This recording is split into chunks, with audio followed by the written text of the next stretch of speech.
Okay, well, not every song, but a lot of the big ones. Jamie Paige is a musical composer known for her use of, okay, I gotta get this right, so Miku is a Vocaloid because she was made with the Vocaloid engine, but then the company that owns her split from Yamaha, so she isn't just a Vocaloid anymore, and Tedo was a joke made with the Utao engine, so she's not a Vocaloid, but everyone calls her one because it's more convenient, and she makes music with anime girl voices, okay? I wasn't very into this kind of music, but Jamie's work really struck a chord with me after I heard Bird Brain last year. And I think part of that has to do with, one, how good her music is. Like, I made an entire 10-minute long video picking it apart that should be evident. And two, how different it felt from what I had traditionally thought Vocaloid music was like. Not to say that all Vocaloid music is just early 2000s electronic J-pop and then Jamie, but that's the impression I and many others likely had. But I do find her music to be really unique, not just in terms of its composition, but especially its lyrics. If you can't already tell, I'm new to this space, so I'm sorry if I get any of this terminology wrong,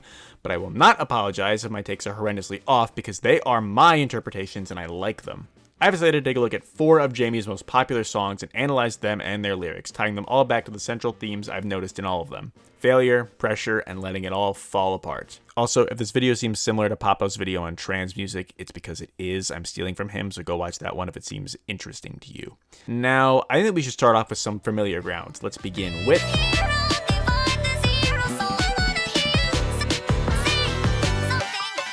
As I said before, Bird Brain was a big one for Jamie, and a lot of that actually comes down to its great music video, consisting of shots of New York City with great animations by Sidupa featuring a fully choreographed dance that should be in fucking Fortnite by now. Come on, it's been a year, Sheena, where is she? I've intentionally decided not to read many of the other interpretations of the song's lyrics, but one that I have seen is that it's about being autistic and the struggles that come with navigating through life and communicating for autistic people. While I'm not autistic myself, I do think this is in line with my interpretation, that being more of a general sense of incompetence. Not to say that autistic people are incompetent, but if society is designed in such a way that you struggle with, it can feel that way. The lyrics generally portray a lack of confidence and an uncertainty about Tedo's actions and thoughts, as well as many that involve putting things off or deferring and hesitating on actions.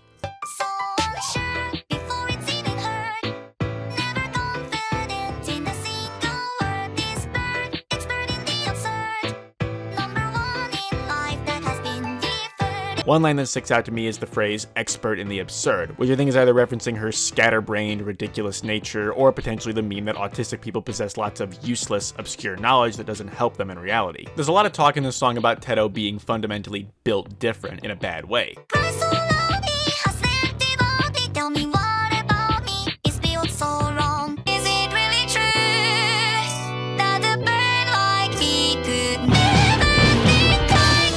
Which could definitely tie back into the autistic theme, but if not, then I think the idea that something is wrong with you without actually having an explanation can be even more challenging to deal with. One verse I find particularly interesting is this one.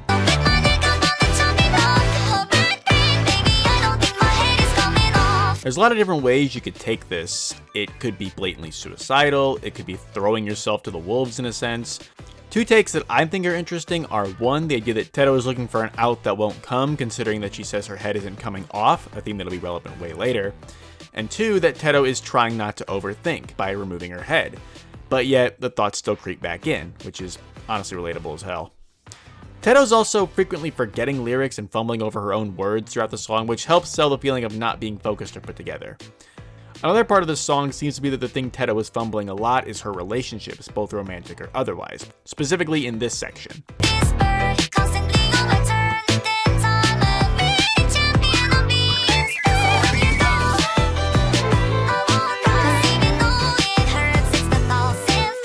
After this, Tedo almost seems to have a moment of resolve. She then states that she's going to do the impossible and see the invisible, only to immediately fall back to asking for validation. And then we come to the final verse where the most interesting parts of the song are going to lie. This section is all about the separation between Tedo and the people she thinks have it all figured out. Wondering if she can ever be like them and if this struggle of hers is even real or all in her head. But the most interesting part is the final 3 lines.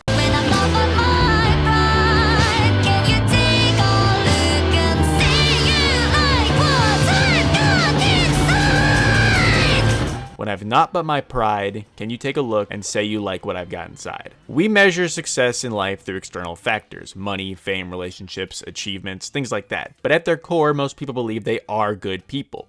They have a sense of pride about them. But when we don't have those achievements to reinforce it, that pride can crumble, and we can begin to wonder if we are actually as good as we think we are, or even if we're competent people at all. And in moments like these, we often turn to others, asking for validation or maybe just some form of reassurance. We want them to say they like us. This is what Tedo's doing here. She has nothing left but her own sense of self, that she is a good, competent person. And when that's jeopardized, she's looking for an external source to validate her. Despite all of this, Tedo marches on. Like a fool, despite not knowing what to do, she pushes forward, hoping for better days to come.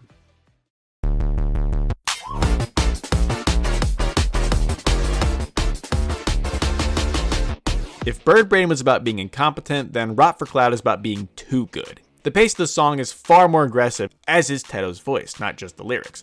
The song frequently shifts between assertions of the kill or be killed nature of the world and the desire to push your pain down to succeed, and cries for help. Watch the pot get spilled. You can kill or you can be killed. It doesn't really matter what I feel. I would rather fake than make the pain real. Oh, please somebody get me out of here. Please somebody, won't you get me out of here? Oh. The main chorus shows a progression of hedonistic desires trying to fill a hole that only gets deeper and deeper. Economic success turns into gooey delicious food, which turns into sex. Also, the fact that it's meat specifically that's being eaten implies that she's eating someone else, I think. That kill or be killed mindset sneaking back in there again. Then the song begins to talk about the harm this life causes. Dying on a hill is a negative way to reference someone dying for a cause or a point. It could be in reference to Tedo beating the competition or her own success, as she doesn't seem to see herself as a great person either. It's also worth mentioning the reference to plastic surgery and the associated crown framing her face perfectly, almost as if keeping appearances up is more important than the actual success.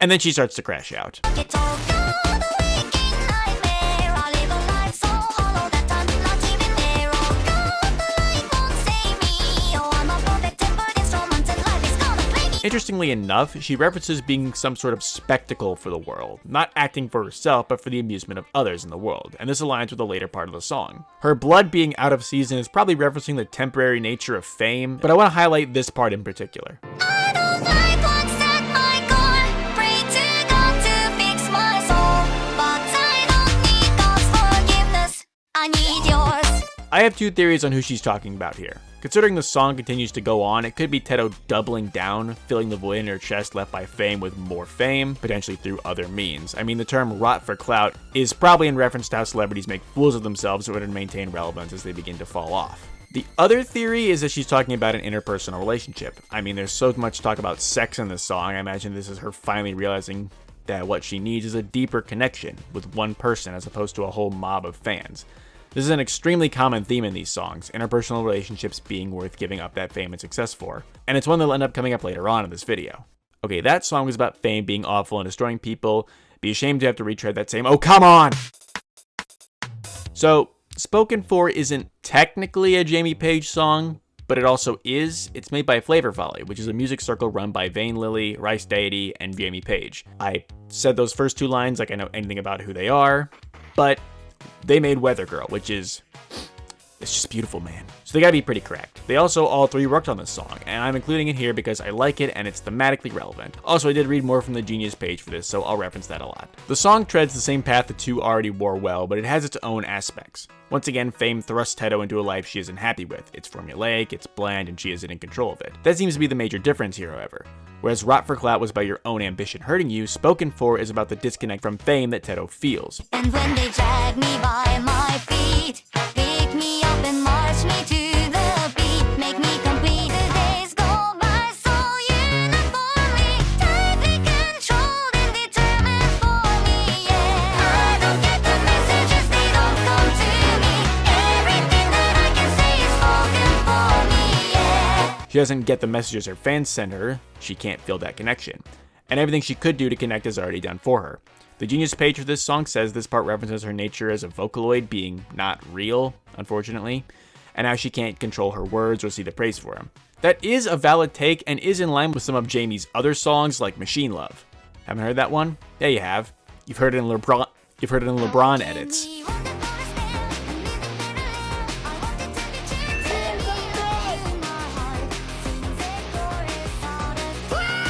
But that does kind of divorce it from the more physical elements of it. Another connection that Jamie Paige makes to the idol industry, and we all know how toxic that is reported to be, which is obviously connected to this theme of disconnect.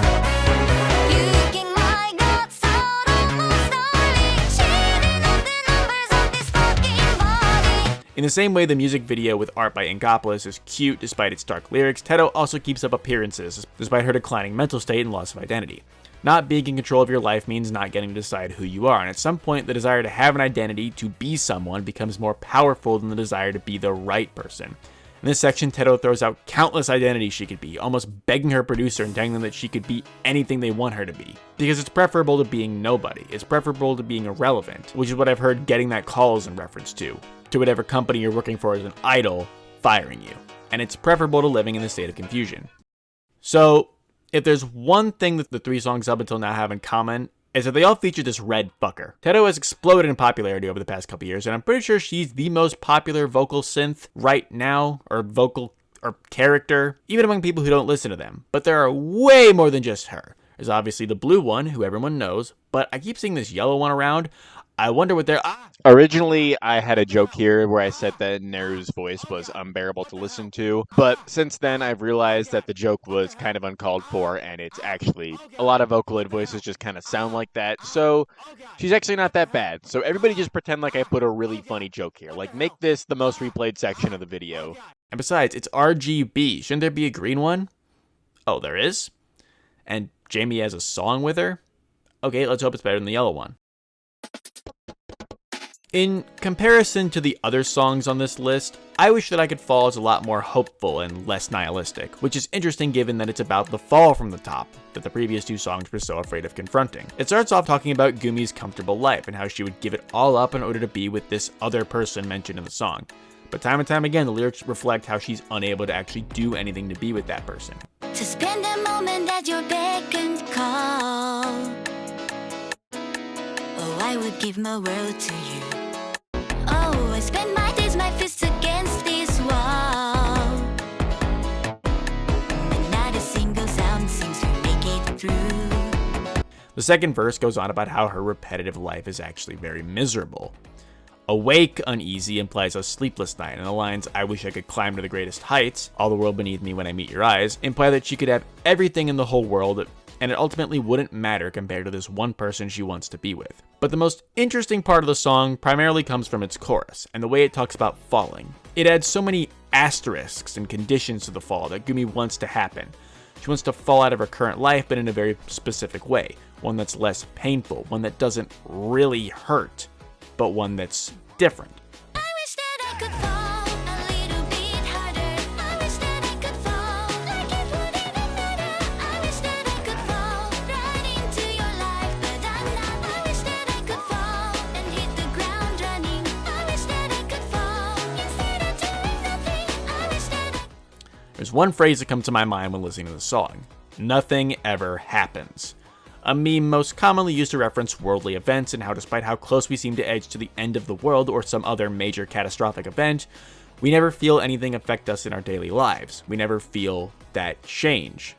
The thing about this meme is that it treats a potential cataclysmic event, something which would be extremely difficult and painful in reality, as sort of a good thing. Like people desire some kind of catastrophe not because they want to feel the pain and have everyone suffer, but because they want anything that will throw them from their suffocating reality into a better one, even if that change is painful. This is the sentiment that's echoed in I Wish That I Could Fall. Not wanting to die and fail, but to crash out and be free. To allow the crushing pain of life to finally cause you to break and drop all your shit everywhere. And in doing so, allow you to be reborn like the phoenix from the ashes. And march forward into a new life you really want, and allow you to be with the person you really want to be with. The final verse expresses how a part of Gumi wishes she could stay comfortable in her current life and how dangerous it would be to try and break out. But the burning fire in her chest just won't let her rest.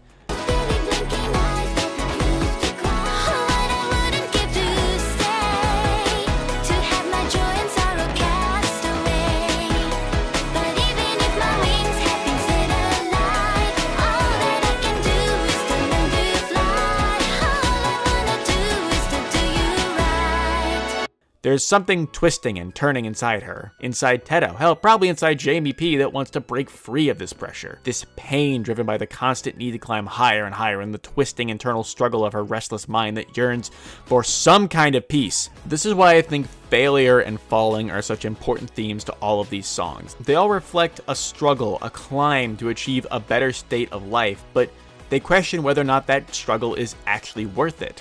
Not in the sense that you should just give up and kill yourself, but in the sense that you should try to find a new way out. But that release typically doesn't come, at least not the way you'd expect. There is no concrete resolution to it in any of the songs, but there is something she continually comes back to for help. People. Real connection. It's emphasized in all of the songs as being necessary, and the one thing she needs more than anything else to finally not be trapped by the constant crushing stress and loneliness brought on by her life. Goes to show how important it is to find real connection, especially now. But only you can make that change and try and find help. Only you can fall. I don't need truly backwards right into your arms. Your arms. Your